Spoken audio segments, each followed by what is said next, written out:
Assalamualaikum warahmatullahi wabarakatuh. Perkenalkan, nama saya Rohma, NIM 25104134. Saya dari Prodi Psikologi Universitas Sunan Gresik dari kelas B.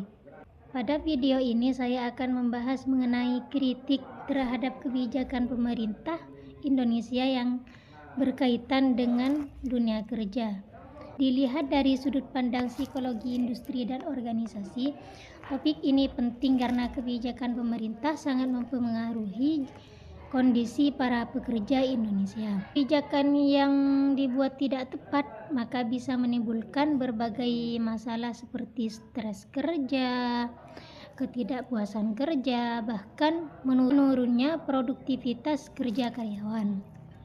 Saat ini dunia kerja mengalami banyak perubahan, perusahaan yang berkembang pesat dan membutuhkan tenaga kerja yang berkualitas. Pemerintah juga membuat berbagai kebijakan yang bertujuan untuk meningkatkan perekonomian serta membuka lapangan pekerjaan bagi masyarakat. Namun dalam kenyataannya menimbulkan kritik dari masyarakat, khususnya dari para pekerja atau buruh, karena masih terdapat beberapa masalah yang dirasakan oleh para pekerja di tempat kerja. Dalam psikologi industri dan organisasi, kondisi kerja yang kurang baik dapat mempengaruhi motivasi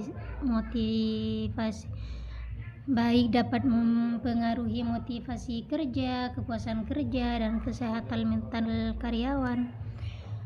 Ada beberapa masalah yang sering terjadi di dunia kerja. Masalah pertama adalah ketidakadilan dalam pemberian gaji atau kompensasi.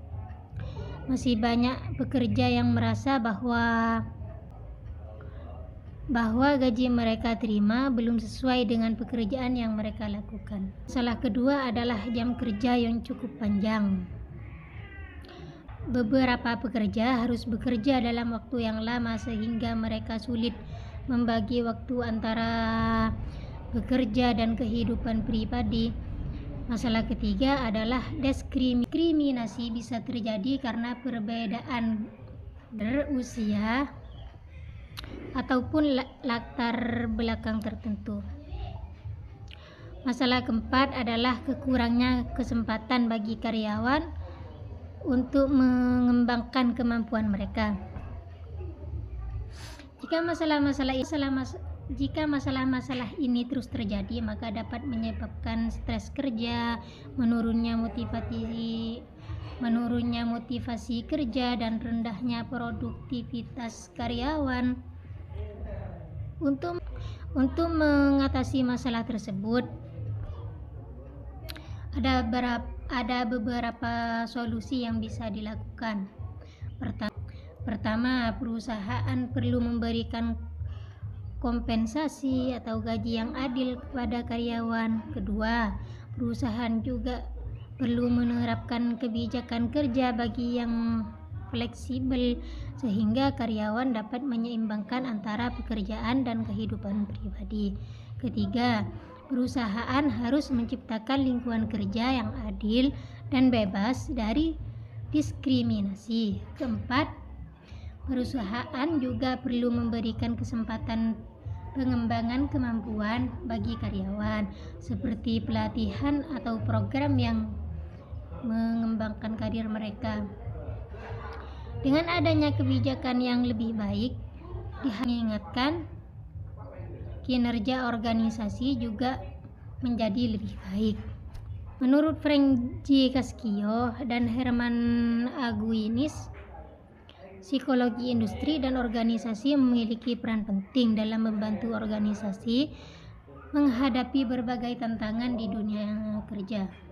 Mereka menjelaskan bahwa organisasi perlu memilih dan mengembangkan pemimpin yang etis dan bertanggung jawab, meningkatkan kesejahteraan pekerja, mengurangi diskriminasi di tempat, kelola keberagaman tenaga kerja, serta membantu organisasi agar lebih inovatif dan mampu menghadapi perubahan. Hal ini menunjukkan bahwa psikologi industri dan organisasi sangat penting untuk menciptakan lingkungan kerja yang produktif. Dari kesimpulan pembahasan tersebut yang telah dijelaskan, dapat disimpulkan bahwa kebijakan pemerintah yang berkaitan dengan dunia kerja memiliki tujuan yang baik, yaitu meningkatkan kesejahteraan masyarakat.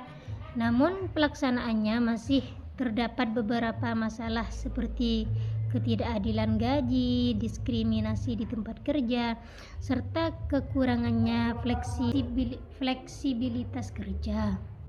Oleh karena itu, diperlukan kerjasama antara pemerintah dan perusahaan untuk menciptakan kebijakan yang lebih baik. Mengenai kritik terhadap kebijakan pemerintah Indonesia yang berkaitan dengan dunia kerja. Mengenai kritik terhadap kebijakan pemerintah Indonesia yang berkaitan dengan dunia kerja dalam perspektif psikologi industri dan organisasi. Terima kasih. Wassalamualaikum warahmatullahi wabarakatuh.